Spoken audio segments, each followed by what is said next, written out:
Hi, everybody. Okay, so this is 3.5 special products and difference of squares. The warm-up is to make sure you can do the stuff that you've already been taught so far in this unit. This is the last lesson in this unit before we review and take an exam about this stuff.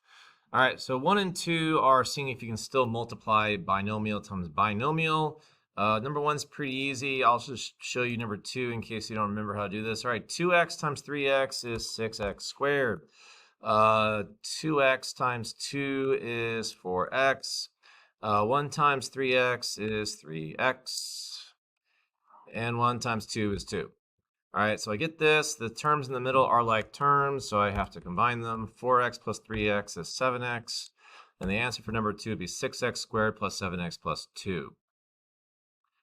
3, 4, 5 are all factoring questions.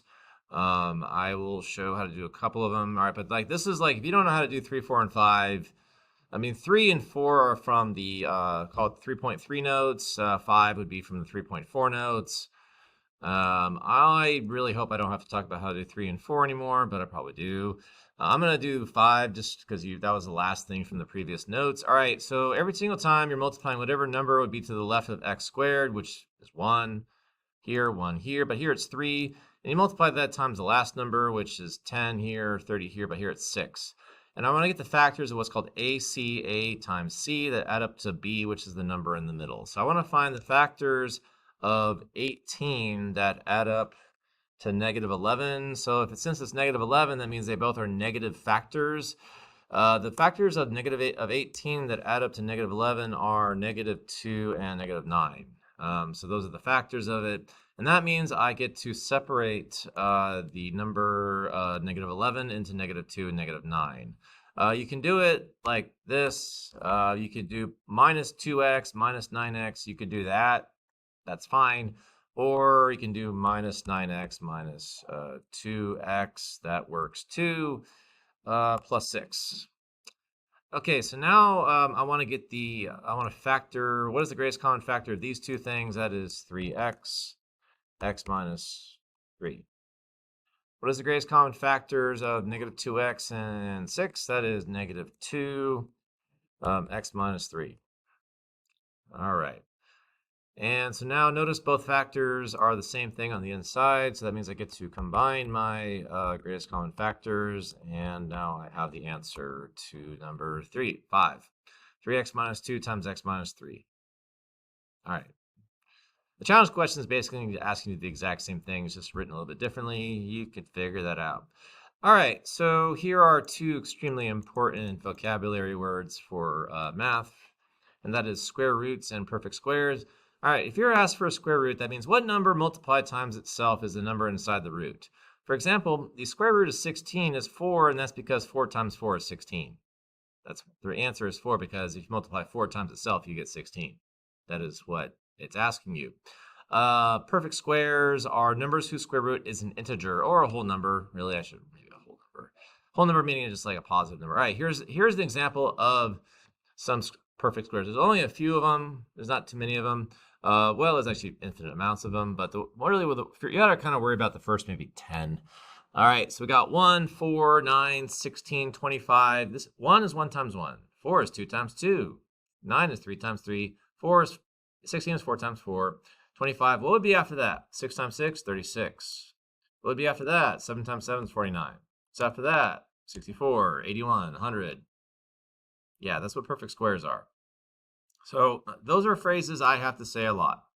The next unit after this, unit 4, is a lot about square roots. So trust me, we're going to do a lot of square roots starting next unit. Okay, so here are some like special factoring shortcut formulas.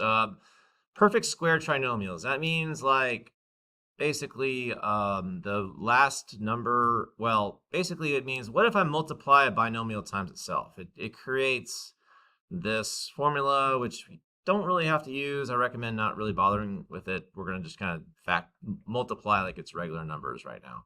And if it's a minus, the same thing. And this thing about perfect squares, we're really going to talk a lot about that. But basically what that means is if like, for example, this example here, like, let me just do it. All right, let me show this example. So here's an example of x plus 3 squared. So that's like the first one, a plus b squared.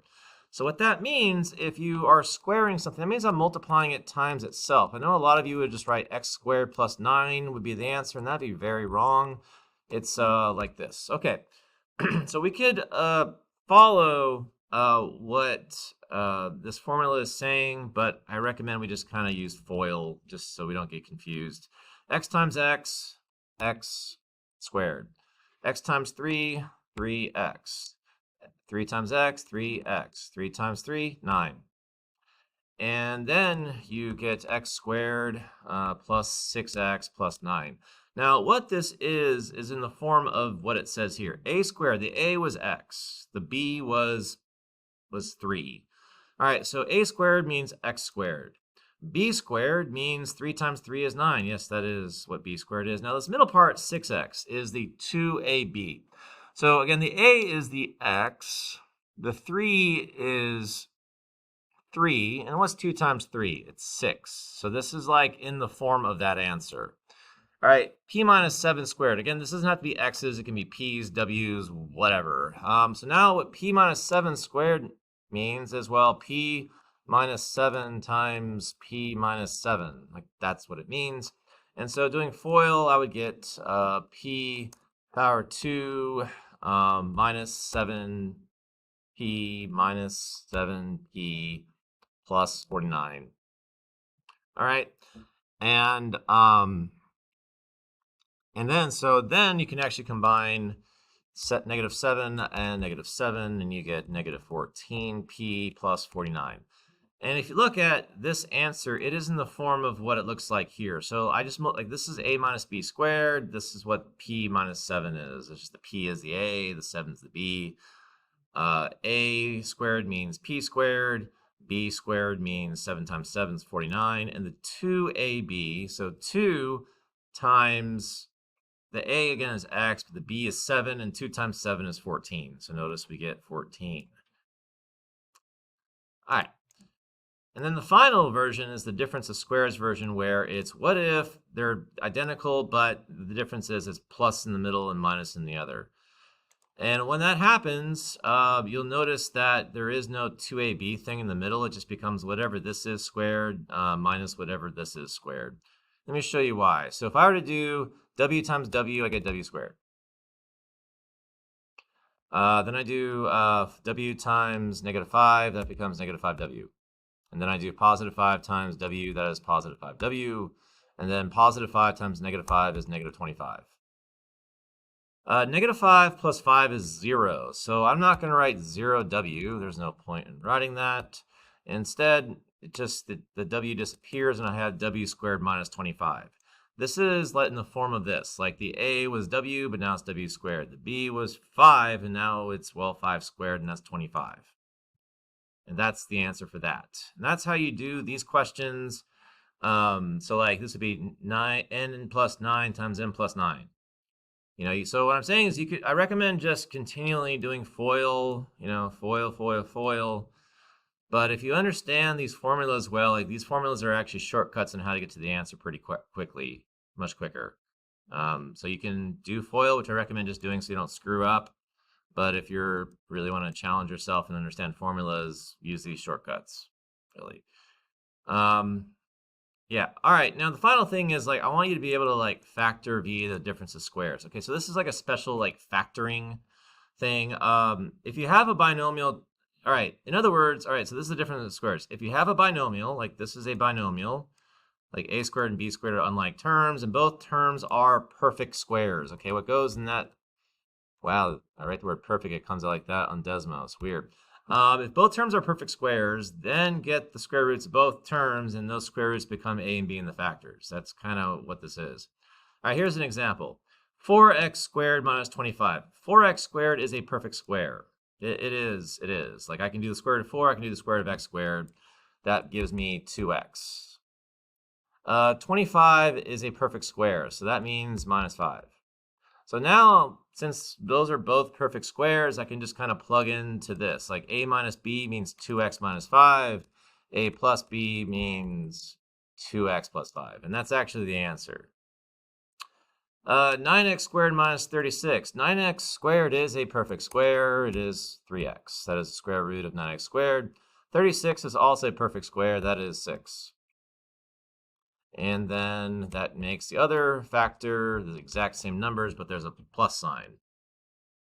And that's it. Those are factoring. So when it's like this, when it's just both things are perfect squares, you don't have to do the whole factoring with AC with the sum of B. You don't have to. You could do because the sum of B is 0. Essentially, that's what's happening here. You can just kind of follow this difference of squares rule, and you'll get the answer. And frankly, if you notice, the numbers get dramatically bigger. And if the numbers get really big like this, you don't have to factor. Factoring would really suck. But I'll give you a hint. 361 is 19 times 19. So these are all perfect square types of problems. Please try factoring them, and that is it. Do the IXLs too. Have a good day.